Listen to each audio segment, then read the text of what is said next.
વડોદરા શહેર અને જિલ્લામાં રેશન કાર્ડ દ્વારા અનાજ મેળવતા 1.5 લાખ લાભાર્થીઓને અનાજનો પુરવઠો આગામી દિવસોમાં મળતો બંધ થઈ જાય તેવી સ્થિતિનું નિર્માણ થયું છે।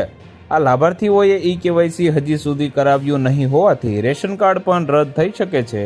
વડોદરા શહેર અને જિલ્લામાં નેશનલ ફૂડ સિક્યુરિટી એક્ટ મુજબ સસ્તા ભાવનું સરકારી અનાજ મેળવતા કુલ 2.50 લાખ રેશન કાર્ડ છે।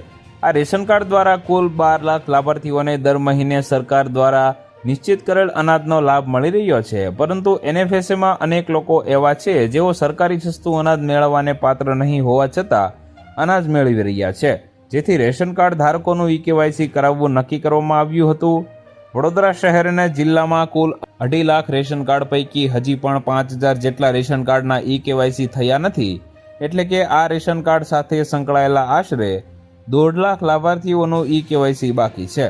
આ લાભાર્થીઓ અથવા રેશન કાર્ડ સામે જિલ્લા પુરવઠા વિભાગ દ્વારા કોઈ કાર્યવાહી હાથ ધરવામાં આવે તે પહેલા દરેક રેશન કાર્ડના લાભાર્થીઓને તક આપવામાં આવે છે। તો વધુ માહિતી મેળવવા માટે ચેનલ સાથે જોડાયેલા રહો। વિડીયો પસંદ આવે તો લાઈક કરી દેજો, ચેનલમાં નવા છો તો સબસ્ક્રાઇબ કરી દેજો।